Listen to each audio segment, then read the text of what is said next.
Hey guys, I am just popping out videos today. I just want to be sure to hit a few topics because I'm not sure when I'll be able to video again. School starts next week, so hopefully I'll have some time to start doing some videoing then. And if you have any requests for certain topics that you would like to see covered, let me know because I would like to give what answer any questions that moms are actually looking for. Um, and as you look, I'm not actually making that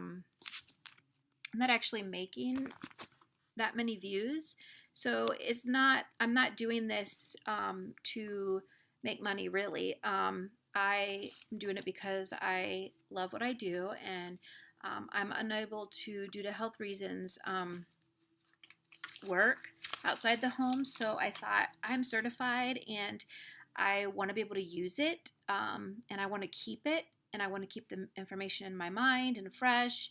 So I figured this is the best way to kind of like use it and share it and help moms. I'm not really looking to make money. I don't really know how I would even be able to do it, honestly. So I decided with this topic today that I'm going to talk about when will my baby sleep through the night. I think that this is a hot topic. I know it was for me. It was something that was really, really important to me. When you have toddlers at home, I'm sorry, I'm moving. I'm trying to get comfortable. So when you have toddlers at home, and you're already not sleeping well, and then you have a baby on top of it that is keeping you up through the night, it's very difficult. So it was always a question I had with every single one of my kids. And I have four, if you haven't watched any of my other videos. They're all grown now. My youngest is going to be 9 in a few months. I just can't believe time is flying so fast. But I actually didn't become a breastfeeding specialist until my youngest was 3.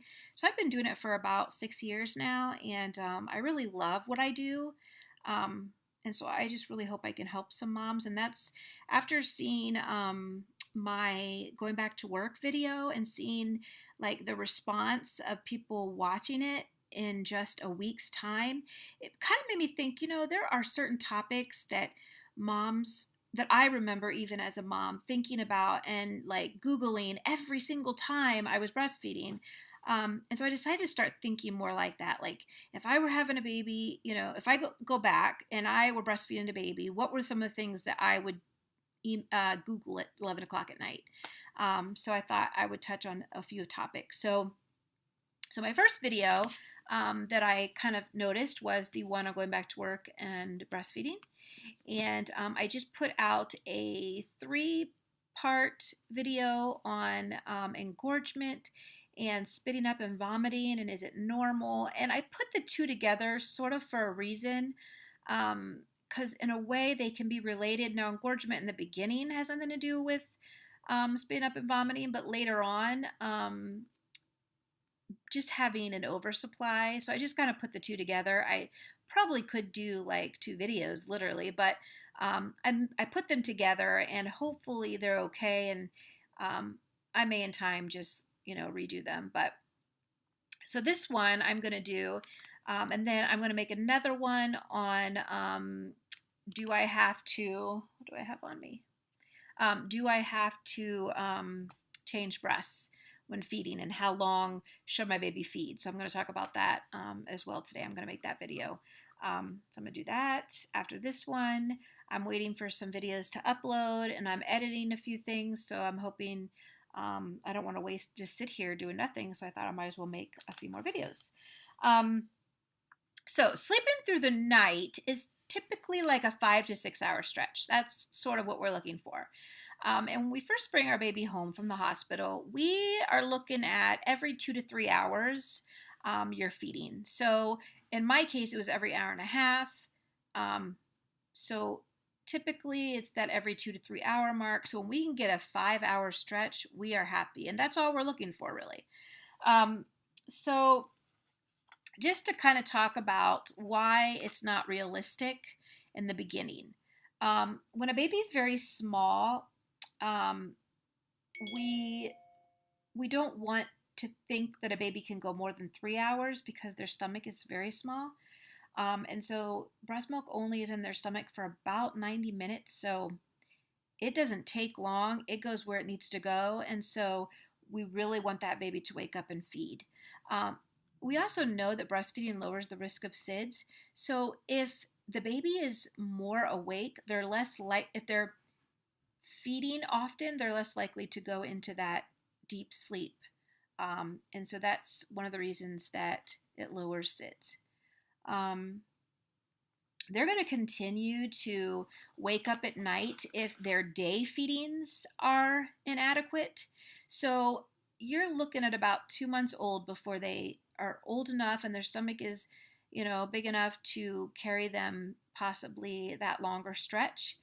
Um, but if a baby is sleeping a lot during the day, or taking a lot of naps, sleeping a lot during the day, they are more likely to be awake at night because there's at some point in that 24-hour period they have to get in those feeds.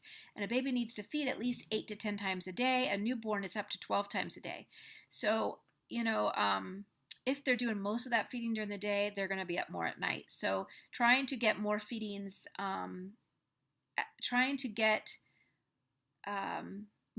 during the day will help them sleep a little longer overnight. So that's kind of a trick or a tip to think about. Um, let's see. After the early weeks, babies tank up, which means they increase in their nursing in the late afternoon and throughout the evening. This is sometimes we call this uh,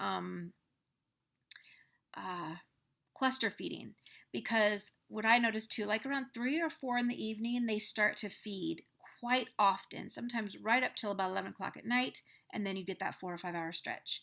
So when you see your baby doing that, that's a good sign. They start doing that, I want to say about 6 to 8 weeks old, they'll start doing that for you, up to 12 weeks. Um, a baby who's not gaining well is also important for them to breastfeed, especially at night, because that tends to be when our production is the highest. So that's also very important to think about. Sometimes when we're thinking about all these things about why they're up at night, it makes it a little easier to get up at night. Um, and then babies older than 6 months who sleep through the night may start to wake due to it can be teething, their gums are sore and things like that. So that can happen like just when they start to sleep through the night, then they start waking up because of teething. That can happen a lot. So those are a few tips as why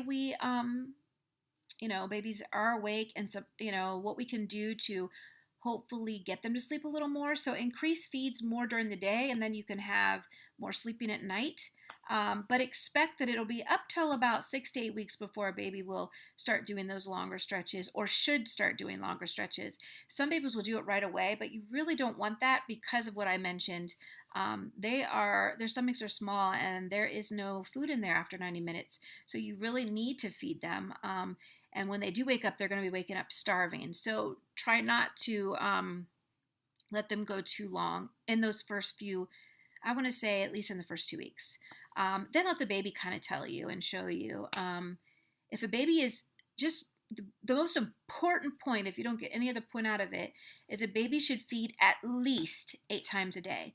So if they do 8 feedings and then they sleep a long stretch, that's fine. Just make sure they get their 8 feedings. Otherwise, it's going to start going into not getting enough food and their weight gain is going to show it and that kind of thing. So if you have any questions, feel free to leave comments or emailing me.